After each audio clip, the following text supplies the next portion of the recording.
Hey, this is Lotus Comic Express. I'm here with Thomas Ian Nicholas, which is awesome. It's Runegerber, guys, come on. From the Rookie of the Year, man. That is totally awesome. So, with doing the Rookie of the Year and doing all of those type of movies back then, it's pretty nostalgic now. I mean, as far as that goes. What was the best experience out of that for you? It's pretty cool that it's still, like, people are still watching it and showing it to their kids. So it's amazing. I never would have thought, 24 years ago that I was going to make a movie that would have a shelf life. Right? I mean, Garden Hoser, seriously. No, seriously, like, I grew up on that movie, and I grew up so... when I watched it, it gave me a lot of creative ideas from my own company. Like, as far as putting multimedia and just kind of spastic kind of stuff in the interviews that we do. Right. Because the whole movie was spastic all the way through. For sure. I think that was largely in part to Daniel Stern's tonality. Not his tonality in person. Like, he's the sweetest, nicest, intelligent person, like, caring person. But he definitely interjected a lot of that zaniness into the movie that I think gives it, like, kind of juxtaposes against the heart and the seriousness that's going on. Like, his character wasn't really written that way, and John Candy's character wasn't even in the original script either. So I was wondering about that, because Candy, he seemed like he wasn't originally in the script, because it didn't really kind of groove. Right. But I mean, the whole Daniel Stern with you in the movie, the demographic of people watching that movie kind of related to that character because of that. It was kind of a brother, dad versus kid kind of situation, Yeah. And Stern pulls that off really, really well. I mean, for the next people that are coming out with movies and stuff like that for the next generation, do you have any advice that you'd be able to offer them? Or suggestions? I don't know. There's a lot of great new filmmakers out there. So and I've been producing and starring in some of my own things.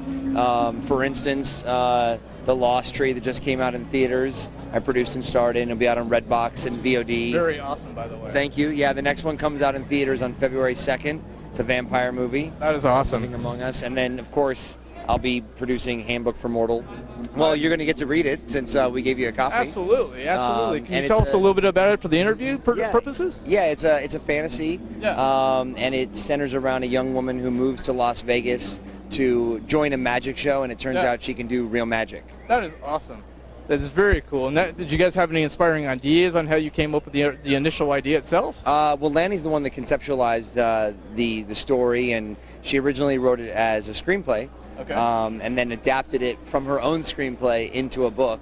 And so the book came out August 15th, earlier this year. Right. Came out number 34 on the USA Today bestseller list.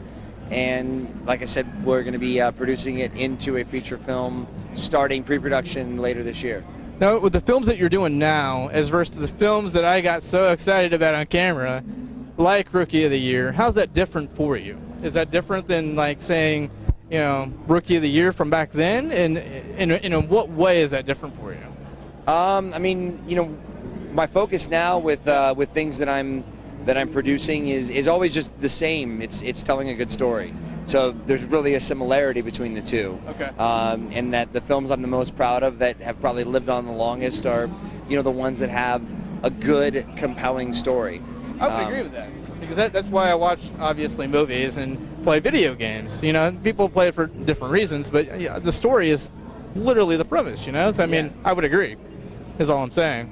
And with that, being that you're at Wizard World, are you in the comic books whatsoever, and as far as yourself goes? I definitely have an appreciation for the world, and in fact, Ryan M. Kincaid, a comic book artist, drew the cover for us. That is amazing, man. So, we that's essentially why we started doing Comic-Cons so heavily this year, was to promote and pre-sell and now sell the book that will soon be a film. Well, thank you very much for your time. I do have one wrap-up question. Sure. Because you've done so many diverse kind of films and stuff like that, do you have a favorite superpower? And if so, what would it be? Oh, man.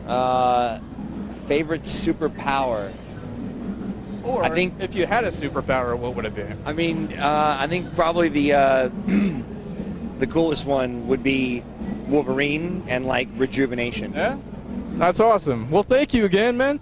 Is there any website or like fan sites we can go to check out what you do? Well, I have a band as well, so I've been playing a couple acoustic sets. I saw that, man. Here at Wizard World. Thank you. Really good. Yeah, last show I played here in Oklahoma City was 2010, so it's been a minute since I've played in OKC. But yeah, Tin Band, TINBand.com, or Twitter @TinBand, Instagram @TinBand, Facebook.com/TinBand. My name is too long, so got to go with the acronym. Yeah, makes sense. Makes sense. Well, thank you again, man. Thank you, Chad. Come check out Lotus Comics.